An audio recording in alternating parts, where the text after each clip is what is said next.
On Larry King Now, Jason Priestley. It was such a strange and crazy and off-the-rails movie. It was like no other film I'd ever made. And when I watched it, it's like no other film that anyone has ever seen. When your fame was incredible and everyone knew you, and then that comes down a little. Yep. How do you handle that? Was that hard? When you jump off a train that's moving as fast as that train was moving, yeah, there's a period of adjustment there. Shannon Doherty is publicly battling breast cancer. Yes, she's a tough chick, and she always has been a tough chick, and she's always been a fighter. And I know that Shannon's gonna fight this with everything she has. Plus, why not do a 90210 reunion? I don't have a good answer for that. All next on Larry King Now.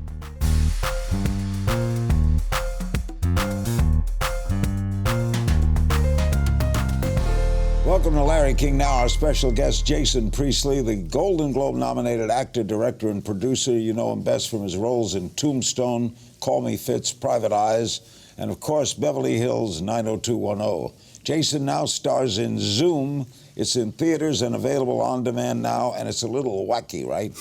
What is Zoom about? Well, it's a movie about a girl who's drawing a comic book, and the comic book is about a very well-endowed film director who's shooting a movie about another girl who's writing a book, and the book that girl is writing is about a girl who's writing a comic book about a very well-endowed film director who's making a movie about another girl. And who is Jason Priestley in all Well, of this? Jason Priestley is the girl who's writing the book about the girl who works in the sex doll factory, who's drawing the comic book, has a boyfriend, and he's a very manipulative, very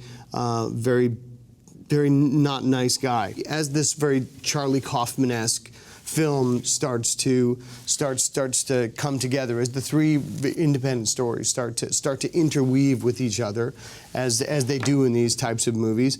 The story in which the movie is being made, there's a power struggle that happens between two people in that story, and so the movie that my character and the girl who's writing the book's character, played by this wonderful Brazilian actress Mariana Jimenez. So the two of us are all of a sudden our movie starts to change because the film director, the once very well-endowed film director, all of a sudden his penis magically disappears because the girl who works in the sex doll factory, Alison Pill, your friend Alison Pill. Just interviewed her. She loved doing it.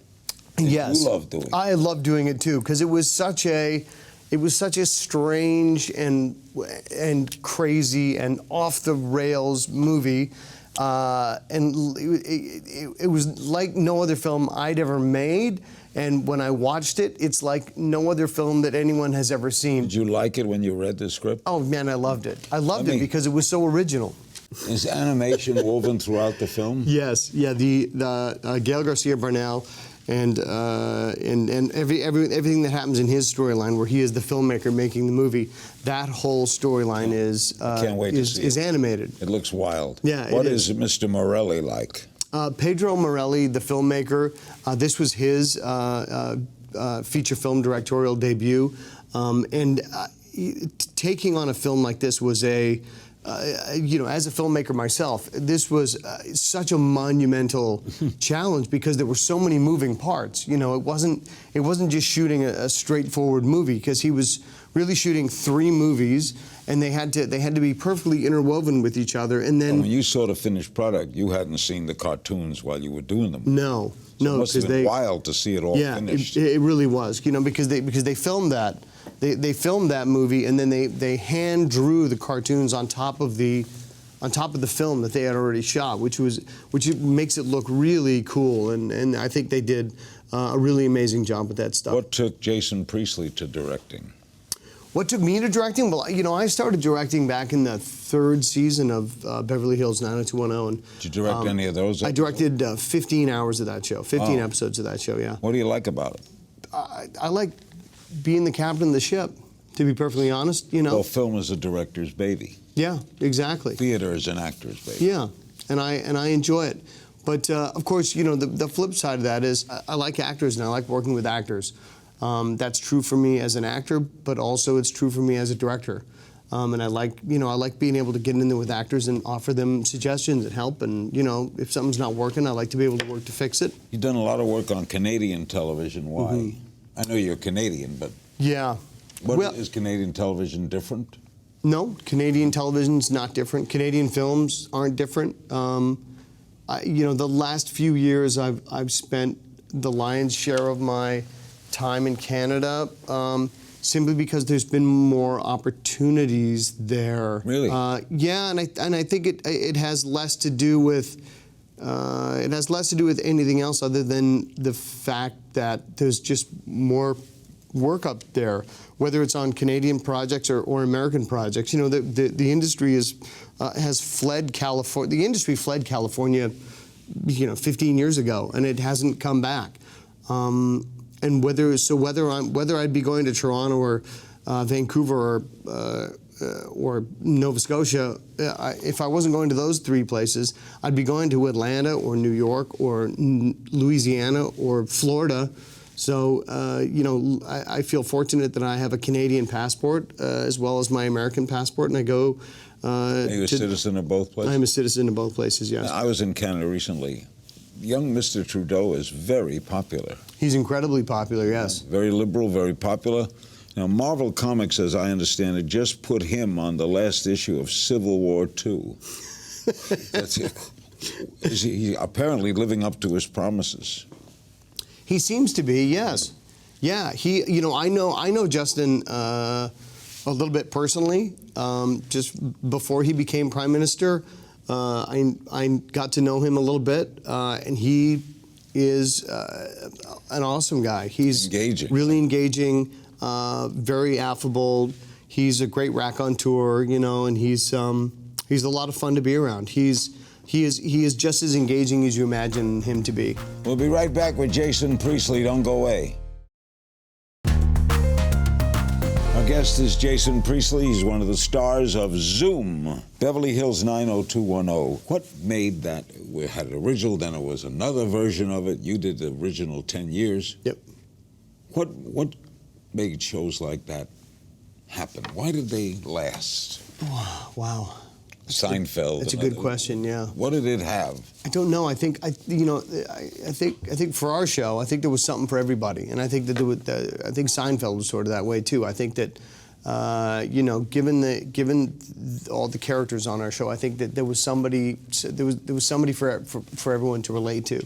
Whether you related to Brandon, or you related to Brenda, or you related to Dylan, or you related to Steve, or you know what I mean. There was someone for everyone to relate to, and I think that that's kind of the reason that those shows worked as well as they did. When you started and got in with it, did you think it would be a big hit? No, certainly not to the level that it was. I mean, I think that you go into every show hoping for the best, but you can never bet on success like that. I mean, that show was a global phenomenon. What'd you make of the remake? I mean, the remake it went 5 years, and they made over 100 episodes. I mean, that's an incredibly successful show by any yardstick. Were you asked to appear in it? I was asked to appear in it several times. I went and directed on that show, and it was very good. They had incredibly talented actors on that show, and I thought that the writers on that show were very good. It was, and technically, it was a very good show. It was a good show. Shannon Doherty is publicly battling breast cancer. Yes, Have you very spoken sad. to her? No, I haven't spoken to her directly, but we've been communicating via text and social media, and I send her nothing but love. Tough lady. Yeah, she's a tough chick, and she always has been a tough chick, and she's always been a fighter.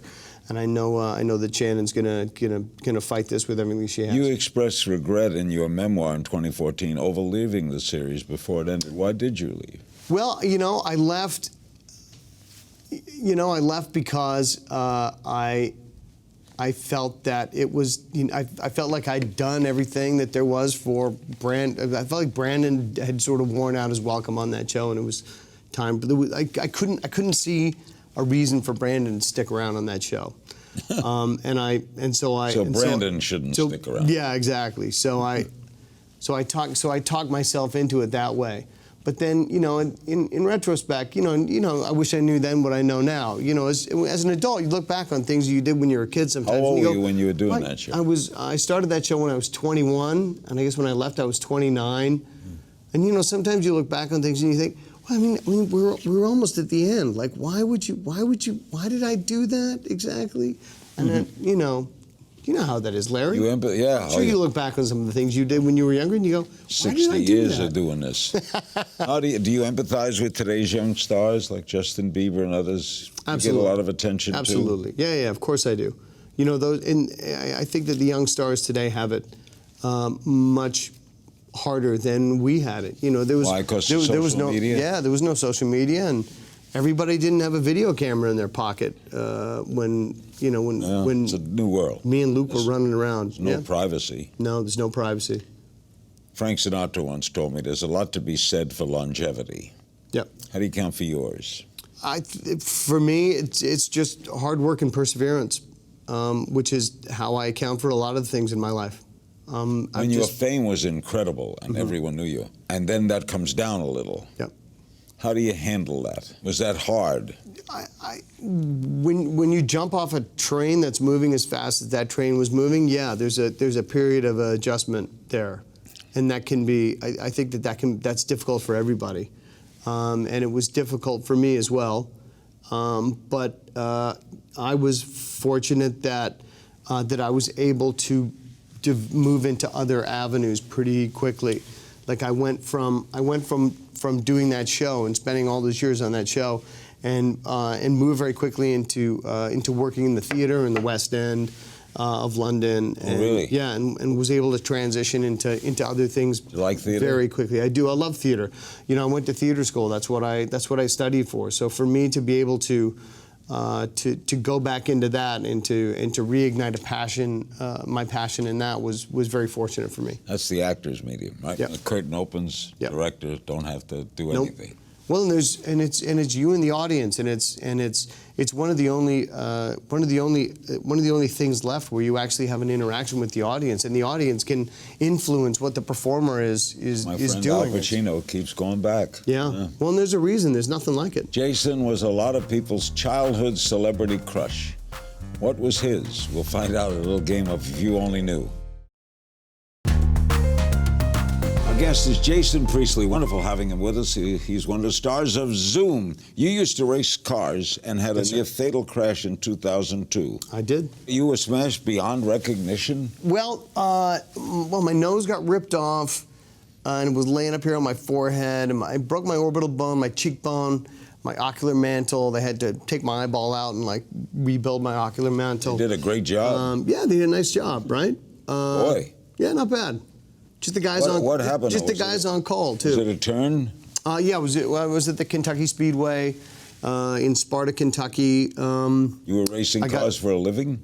Yeah, I was racing Indy Lights, and you know, it took me 200-mile-an-hour open-wheel oval cars, and it was in the warm-up before a race one morning, and I qualified second for the race that morning, and I just drove through a patch of quick dry. Somebody blew a motor, and they went out and put quick dry down where all the oil and antifreeze from his motor was on the track, and I got pinched down into that quick dry, and the second my tires hit it, I was into the wall. Yeah, 187 miles an hour at impact. A lot of pain. And I don't remember because I was unconscious and bleeding very badly.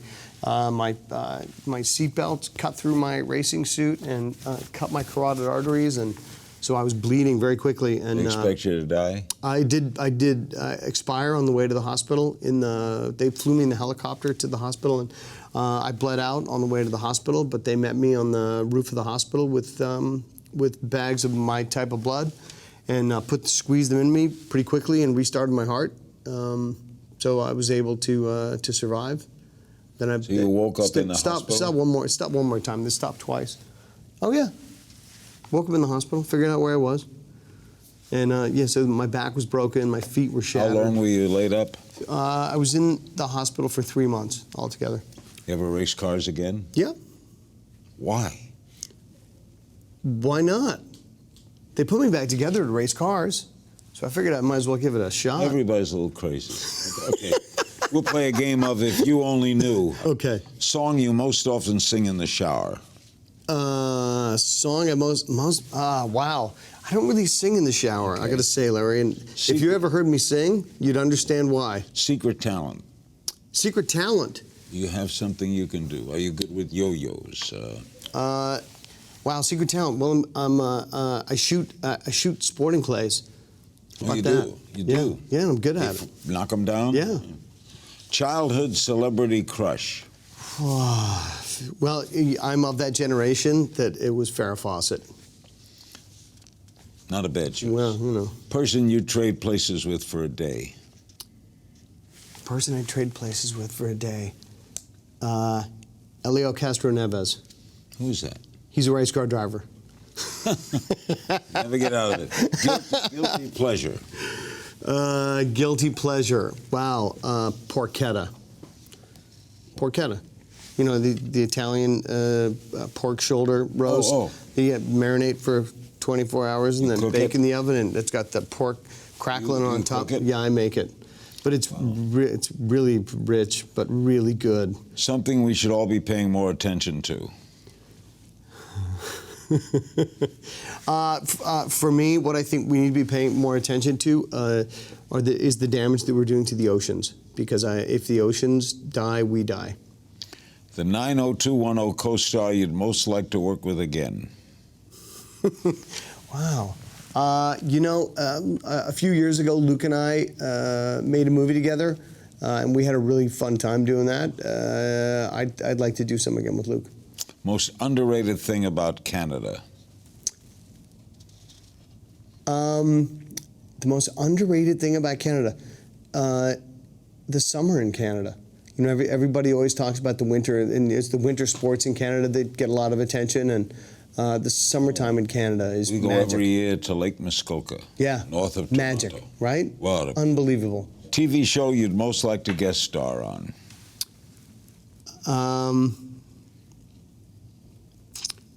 Game of Thrones, like everybody else. Something you long believed to be true but realized isn't. This one's tough. You don't have to answer. It's not a court. This one's really hard. Okay, good. Favorite vice? Wine. What do Canadians get wrong about America? Canadians think that all Americans are gun crazy. They're not. No, they're not. How many guns do you have? None. Right, see? Tell me something people don't know about you. Wow. Whew. What people don't know about me? I have a lot of pairs of shoes. Imelda Marcos kind of? Well, not quite that far, but I have probably too many pairs of shoes. I like shoes. Some baseball player has 3,000 pairs of sneakers. Okay, that's a little excessive. Our guest is Jason Priestley, and when we come back, we have questions in our final segment from the internet. We'll talk about his next directing project, too. We'll be right back. Our guest is Jason Priestley. Don't forget to see him in Zoom. You've been long involved with bringing drinking water to developing countries, right? Yes. Mm-hmm. How are we doing? Pretty well. You know, I got involved with that project a couple of years ago, and ever since I got involved, we've been bringing 1 million gallons a year to developing countries, which has been great.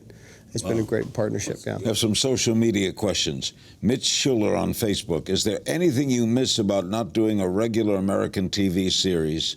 And are any future TV productions on the horizon?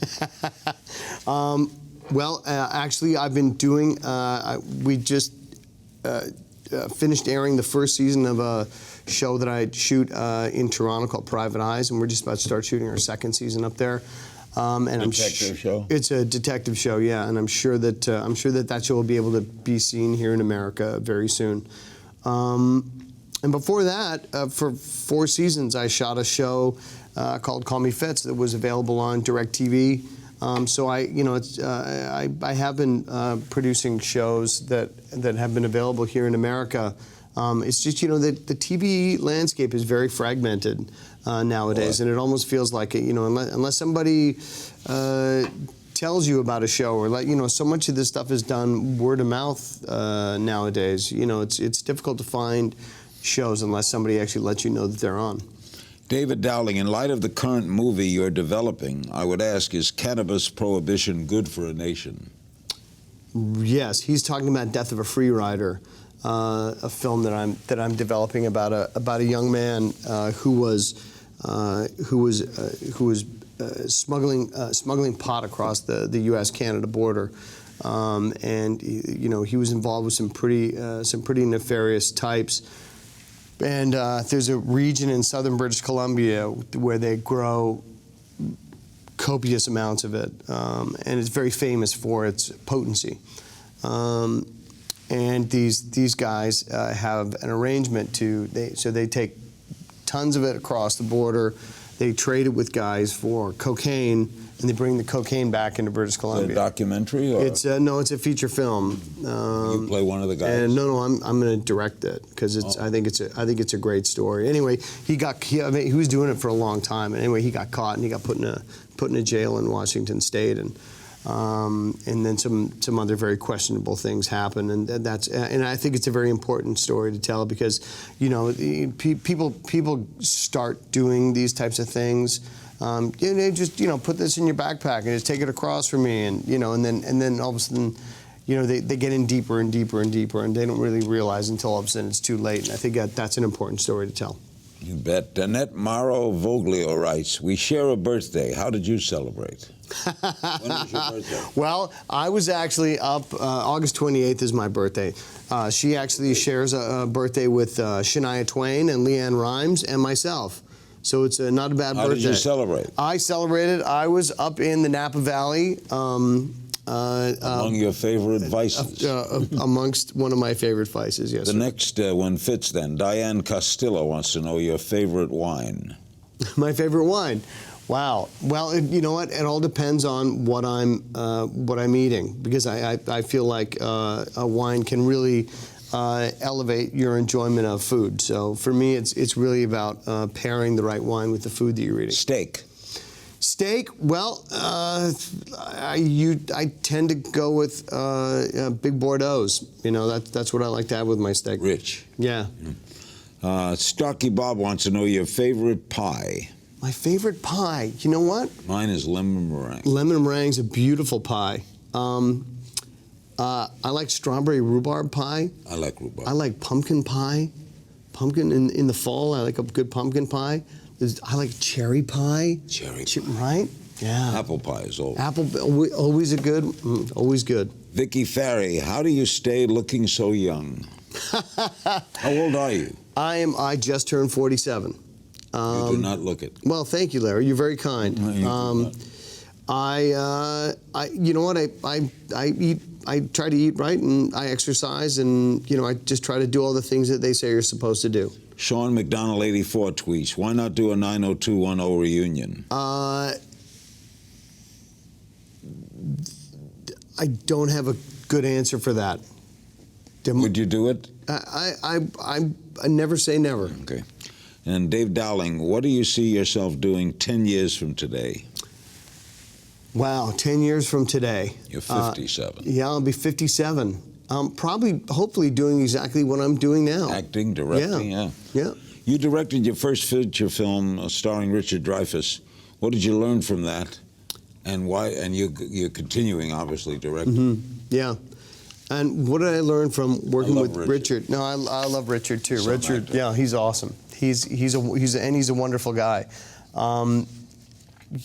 Making that movie was, it was a small movie that we made. It was a film called Cass and Dillon, and I had Richard Dreyfuss and I had Tatiana Maslany, the star of Orphan Black, what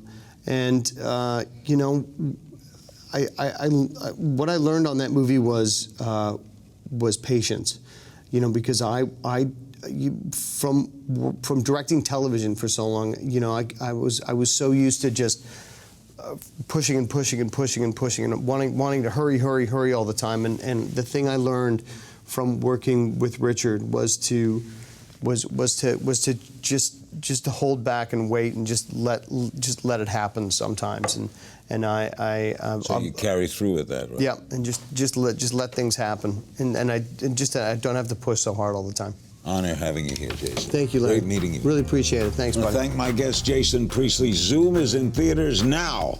And remember, you can find me on Twitter at King's Things, and I'll see you next time.